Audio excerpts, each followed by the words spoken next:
This channel is supported by TrueFire. TrueFire is an online library of lessons from some of my favourite players. There's thousands of lessons on there. You can use the promo code JNC40 to get 40% off of any of their courses.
Okay, so I'd say that it's been a little bit of a rocky start for the Quad Cortex, right? So I think we were all there for the grand opening where they announced this thing at NAMM.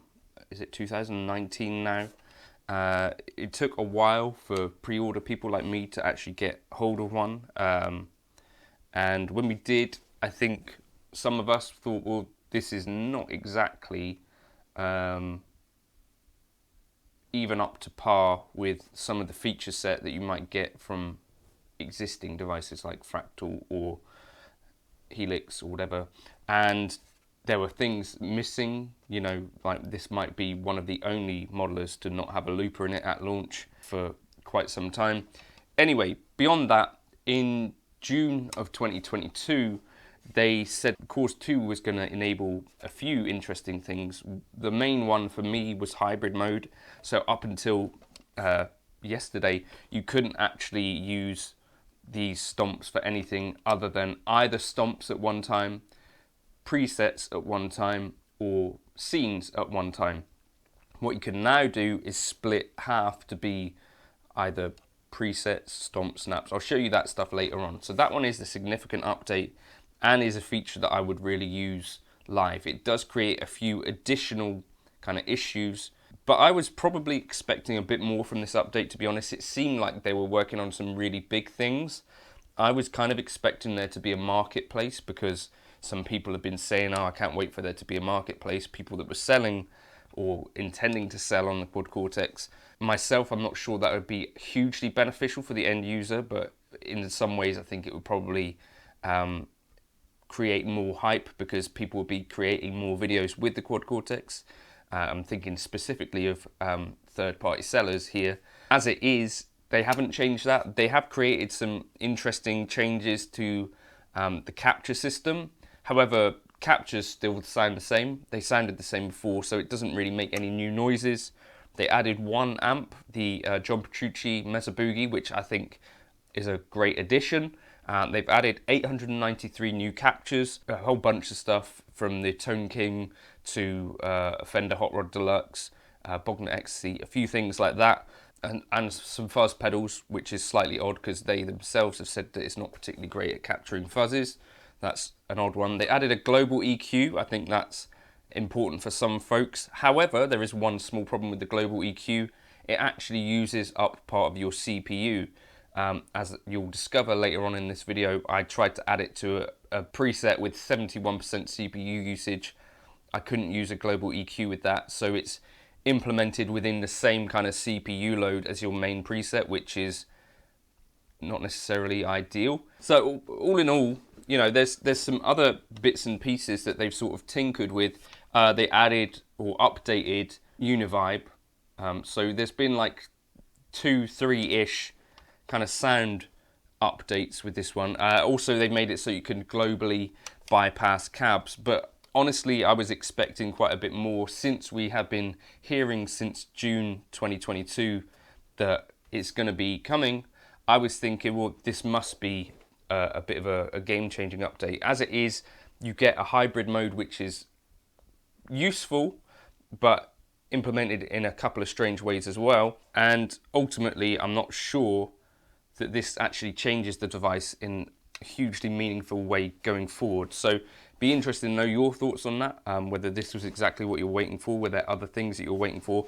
The main benefit of this one for me is that I could have my scenes. I could also have kind of in my clean, I can go in, I can turn on, for instance, a drive pedal or a delay or an additional delay, or make use of scenes alongside things like the looper and the freeze, which up to this point, because they are stomp functions, I couldn't do that. You can do that now, so that's kind of a useful feature. That is what it is. It's still, if you look back at the June update, the order of priority, if you assume number 1 was the desktop editor, number 2 was the plugins, and then number 3 and beyond were some of these things that they've actually implemented for Cores 2. Number 3 was hybrid mode, so they've ticked that off the list.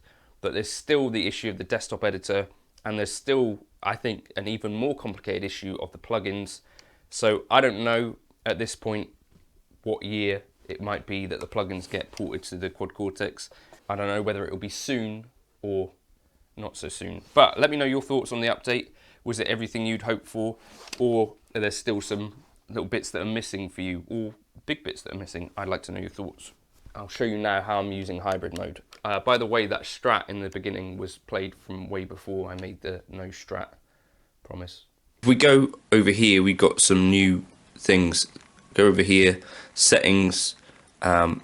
We've got a few extra points here, like global bypass. So now you can bypass cab or IR in row 1, row 2, or row 3, like that. And that'd be useful for kind of live use. So you might potentially want to, I don't know, turn off the cabs so that you can run them into a real cab as a dog. Other things, we've got master volume knob assignment, so you could now set the master knob to control these things or not. That's a handy feature. The main thing that I was keen to get involved with, so at the moment, or just before this update, we only had preset mode. So, you know, what the foot switches do, switch between scenes or presets or stomps. So if we press here, stomps, and if we press here again, we get scenes. So what we can do now, if we go to this menu here, modes configuration. So basically what we could do, so these two switches here, right, switch between the modes. If you press them down together, we can actually take or reorder these, or take a mode out altogether.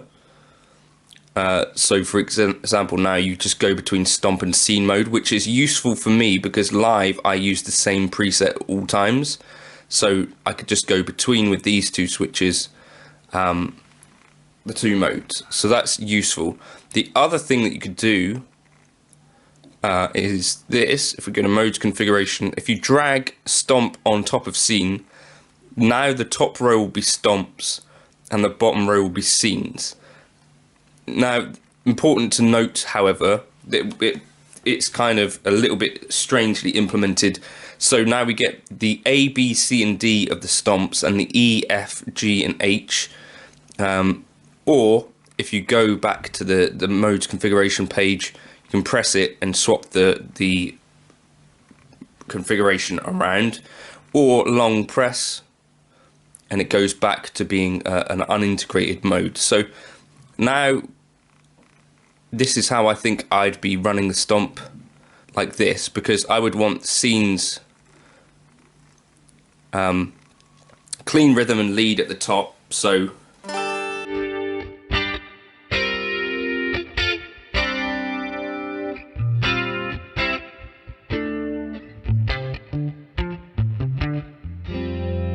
and then I could jump to my rhythm, or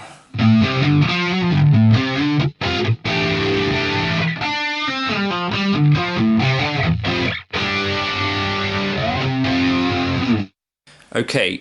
But what you're going to have to do per preset is, of course, kind of reset up your stomps, because I'm going to presume that in stomp mode you had some stuff set up to be A, B, C, and D. So what I'm going to have to do, for example, is unassign some bits. So this doesn't need to be on a stomp. Unassign. What else have we got? We got a delay here that can stay there. On this stomp, I think, well, this is assigned to a stomp. It doesn't need to be. Unassign. Okay. And what else have we got? So we've got plate reverb. We've got a drive, which I might as well assign as well to Footswitch G. Okay, now you'll start to see that there's going to be a slight other issue that is developed by this particular update. So for instance, if you didn't have this screen up, your reverb and your delay come up exactly the same color. I don't think that's ideal, to be honest with you, because when I'm playing live, I'm not necessarily looking at the screen massively, particularly because it doesn't actually correlate to where the buttons really are. So I'd be looking at the buttons. Now, if I'm looking at the buttons and I find that the reverb and delay are the same, I'm imagining that's going to be a recipe for potentially making occasional mistakes. In terms of planning, I'm going to, in my mind, I'd probably want to keep the clean rhythm and lead, or whatever the scenes are, exactly the same per preset. If you want to as well, you can swap scenes. So here you go, copy scene A. So you could, if you want stomps at the top and snaps at the bottom, then you could do that as well.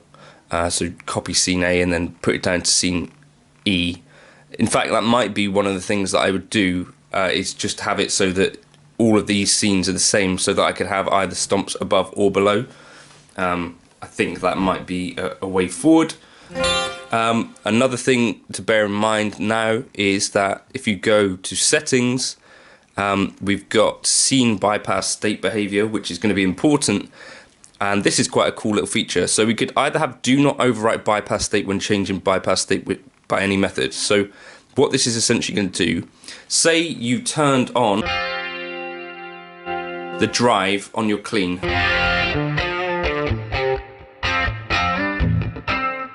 And then went to your lead. When you come back to your clean, it's discarded that. Now, the other possibilities are scene bypass state behavior, always overwrite bypass state. So now when I put it on, it's going to remember what I had on when I come back to it.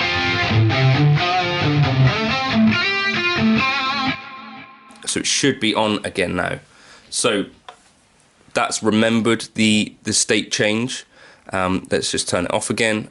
Then the other option was do not overwrite bypass state when changing bypass state via foot switches in stomp mode, including hybrid stomp mode or MIDI. Changes made with the touchscreen will be saved. So essentially, if you're editing, it's going to remember that you made that edit. So let's just try this. So we're on clean. I'm going to turn on the drive. I'm going to go to lead.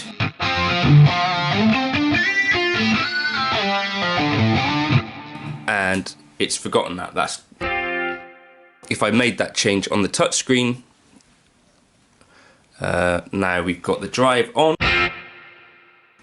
We've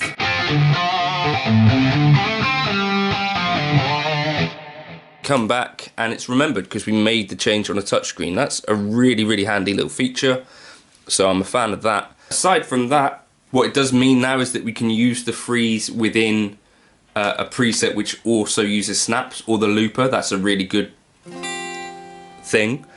So for instance here, you're going to have to, basically there's no way of getting around it, you're going to have to make actual changes to all your presets, I think, to make use of this new hybrid mode. And then the other thing is, if we drag down, I think we've got a global EQ. If I can get the thing to show up. Right, so now on outputs, is it up here? Yeah, up here we got global EQ, which could be useful for some folks. So you can use it on the output 3 and 4, output 1. So, you know, pretty neat. Not something that I'm going to use, but there if you want it. So that's handy. Other things that you need to know about, go watch Steve Stalacci's video on that, or John Conian from Neural DSP they did a video on it yesterday. What does that mean? Global EQ disabled as CPU load for this preset is too high. Well, that's an interesting little issue there. Okay, so your global EQ will be non-global if you've got a really intensive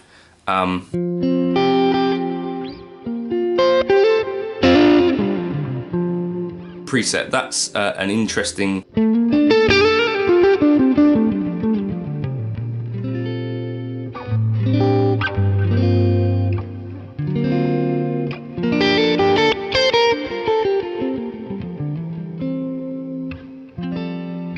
There's also the new John Petrucci amp in there and a few new captures, as well as, I believe, a new drive, or not too much in the way of new sound making devices. If we look in the amps, you'll probably see change device. What we've got here, it'll be John's amp somewhere, the John Petrucci. There you are. California John's 2C channel 1, and it's basically a Mark style amp. So there is now a Mark style amp.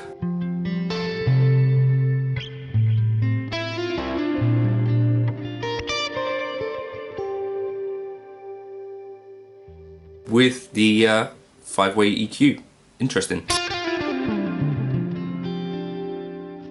I think it's created some new issues. I think the next kind of step for Neural, I really think that the delay and reverb should be different colours, because in the heat of battle that's going to be an issue. The other thing is that modulation and cabs are the same colour as well, but generally I wouldn't have a cab on a Footswitch anyway, so that's probably not a problem.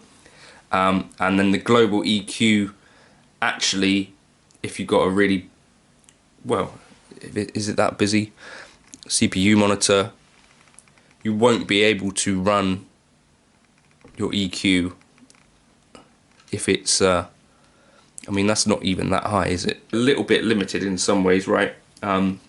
What is frustrating for me as well is that if you're in this hybrid mode, there's no way of getting anything else but this. At least with the other modes you could switch between them, but now I'm in this hybrid mode. Because I've created the hybrid mode, I can't actually use them in isolation unless I come out of hybrid mode. So it would be nice to be able to switch from hybrid mode back into scene mode or stomp mode if I needed to, so I had more switches, I think. Let me know in the comments, or whatever you want to do, if you agree with that, disagree with that. Are you happy with the update? Let me know your thoughts. Cheers.